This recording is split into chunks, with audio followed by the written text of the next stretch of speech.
Ang gagawin po natin ngayon ay special sapin-sapin. First step, magluluto tayo ng ube halaya. At ito ang mga ingredients niya. 1 pack grated purple yam, 1 stick salted or unsalted butter, or kung wala kayo nito, pwede na rin star margarine, 1 can condensed milk, at 1/2 cup evaporated milk. Sisimulan na po natin ang paggawa ng halaya. Imimix natin ang evaporated milk at saka condensed milk sa ube.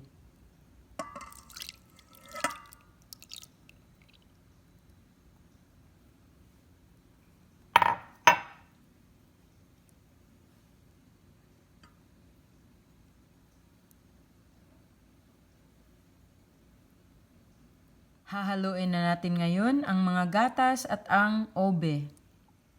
Linagay na natin ang mixture sa pan. Lulutuin natin ito sa mahinang apoy lamang. Kailangan haluin ito continuously para hindi dumikit. Pag ganito nakalapot ang ube natin, pwede na nating ilagay ang butter. Haluin mabuti hanggang matunaw ang butter. After 20 to 25 minutes, ganito na kalapot ang ating ube. I-set aside natin ito at magluluto tayo ngayon ng minatamis na langka. Ito po ang mga sangkap na gagamitin natin. 1 can jackfruit, drained.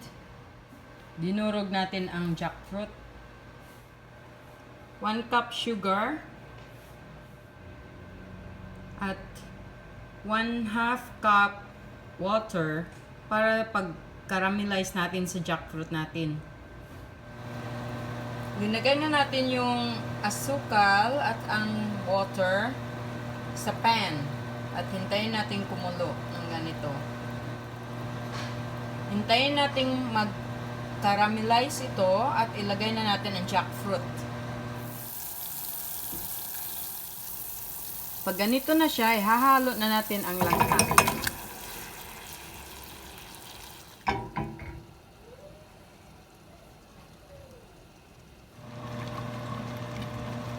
Pag ganito na ang langka natin, i-set aside natin ito.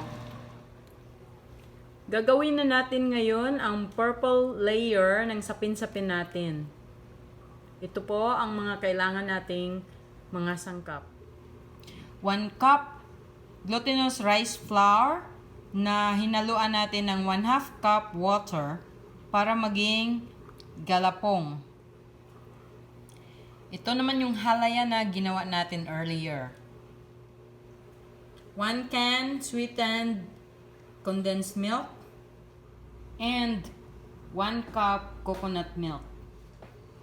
First step, ihahalo natin sa galapong ang coconut milk.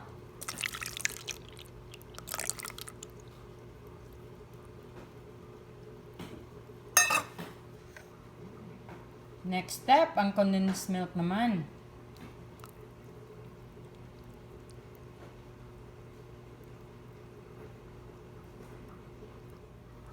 Pagkatapos nito, ihahalo natin ngayon ang ube halaya. 1 cup lang ang ihahalo natin.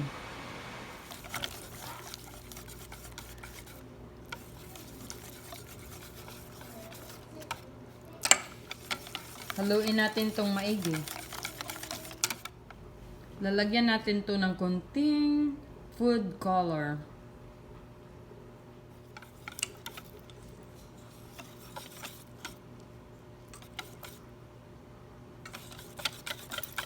Lalagay na natin to sa isang lagayan. 1 cup nito. Ready na to para i-steam natin. Tinakpan natin to ng tin foil at i-steam natin ito ng 15 minutes. Gagawin po natin ngayon ang second layer, ang white layer ng special sapin-sapin natin. Ito po ang mga sangkap na gagamitin natin. 1 cup glutinous rice flour na hinaluan natin ng 1/2 cup water at ginawang galapong. 1 cup kinayod na buko. 1 can condensed milk. At 1 cup coconut milk. Ibubuhos na natin ngayon ang coconut milk.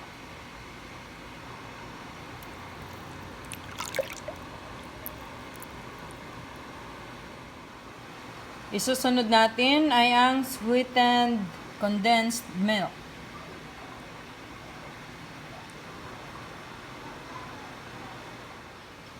Pagkatapos natin itong haluin, isunod na natin ang 1 cup buko.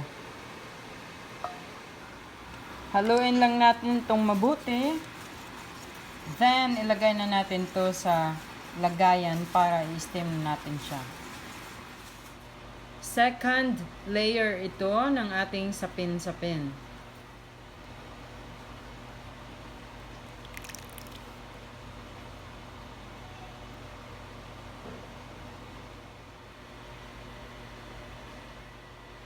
After this, i-steam natin to ng 13 minutes.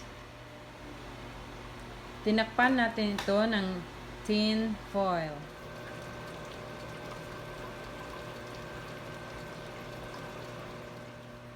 Lastly, gagawin na natin ang third layer ng ating special sapin-sapin. Ito po ang mga ingredients niya. 1 cup glutinous rice flour na hinaluan natin ng 1/2 cup water at ginawang galapong. 1 can sweetened condensed milk. 1 cup coconut milk at konting food coloring. Ito na po yung minatamis nating langka kanina. First step, ilagay na natin ang coconut milk. Next ay ang condensed milk.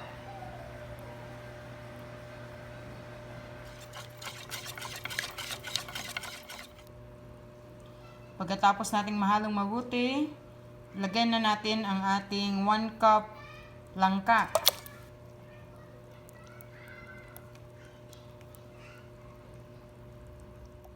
At haluin na naman natin itong mabuti. Tapos lagyan natin ito ng konting food coloring.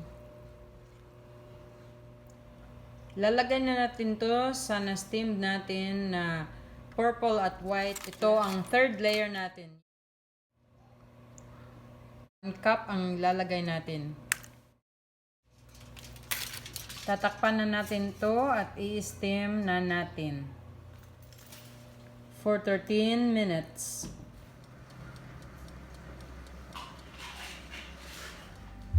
Palamigin natin to ng mga 5 minutes.